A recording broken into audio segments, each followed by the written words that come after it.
Welcome to another podcast on your favorite Hot Topics platform.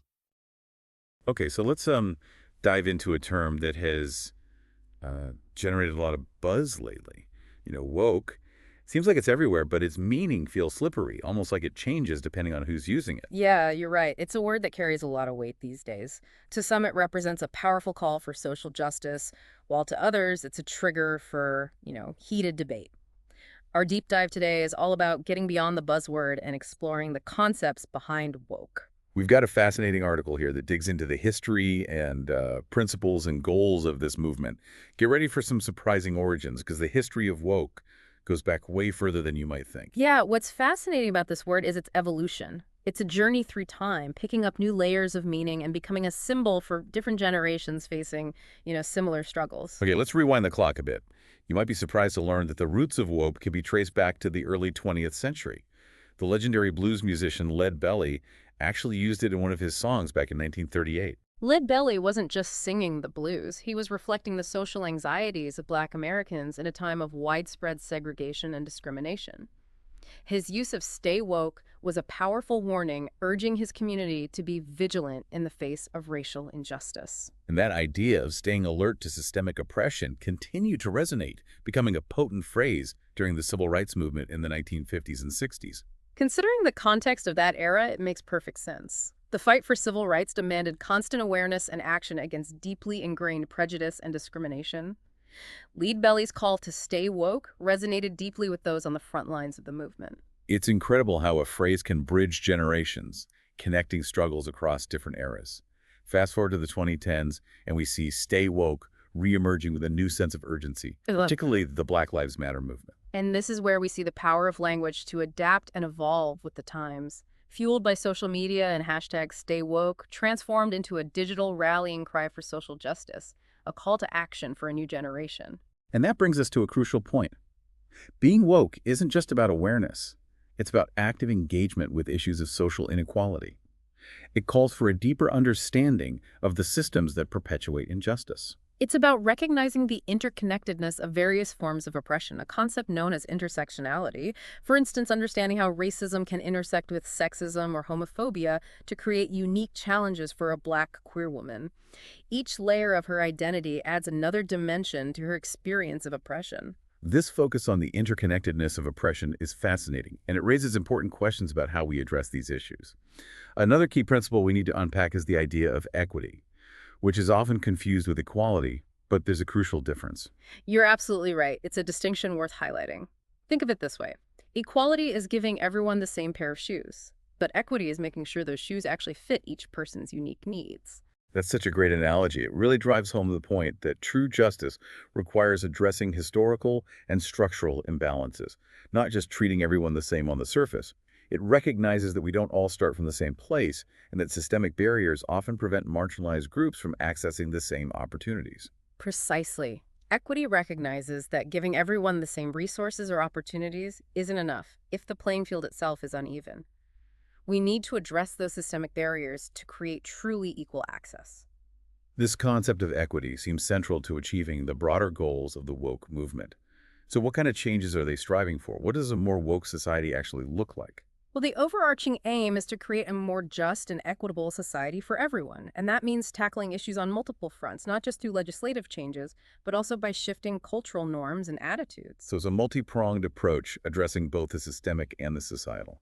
What are some specific examples of these changes?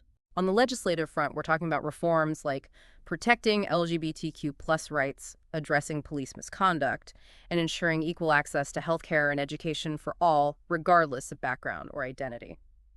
And these legal changes go hand in hand with cultural shifts. Absolutely. We need to challenge harmful stereotypes and promote diversity and inclusion in every aspect of our lives, in media, education, workplaces, and even our personal interactions. It's about fostering empathy and understanding, recognizing the inherent worth of every individual. And we can't forget about environmental justice. The woke movement acknowledges that climate change disproportionately impacts marginalized communities. So there's a growing focus on finding intersectional solutions that address both social and environmental issues simultaneously. So what we're seeing here is a web of interconnected issues.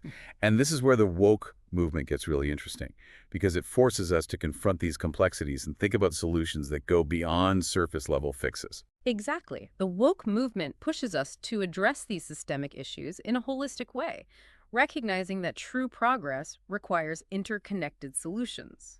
But let's be real, woke has become a pretty controversial term. It seems like everyone's got an opinion on it, and those opinions are often pretty strong. Yeah. What are some of the main criticisms of the movement? You're not wrong. The term has definitely become a lightning rod for controversy.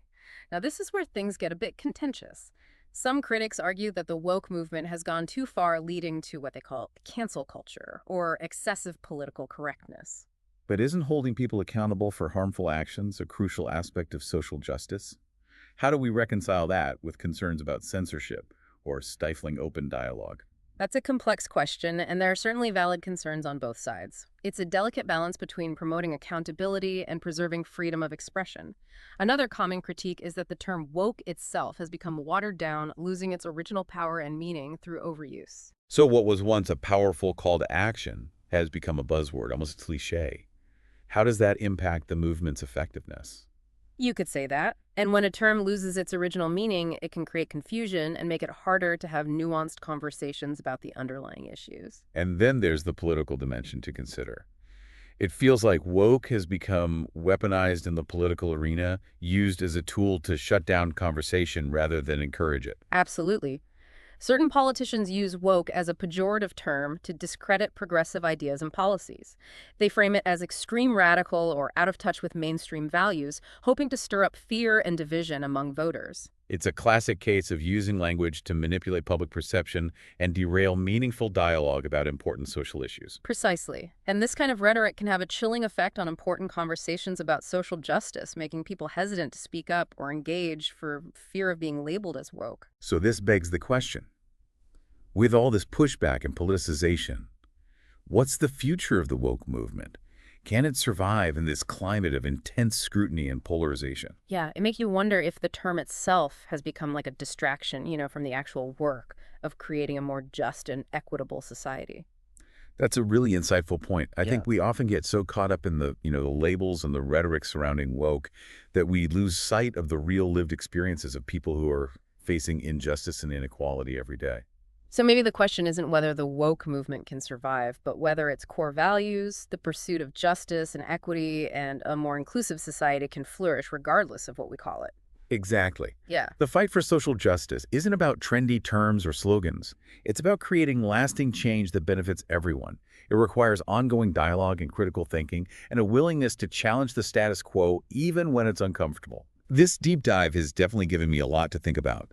The historical roots of woke and the evolution of its meaning and the complexities of the issues it raises.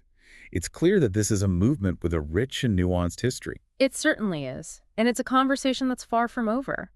The quest for social justice is an ongoing journey, and it demands our attention and engagement regardless of the labels we use or the criticisms we face. Well said. And to our listener, we encourage you to continue exploring these ideas and to engage in respectful dialogue and to find your own ways to contribute to building a more just and equitable world. Whether or not you use the term woke is less important than the actions you take to make a difference. And as always, stay curious, stay informed, and stay engaged. The future depends on it.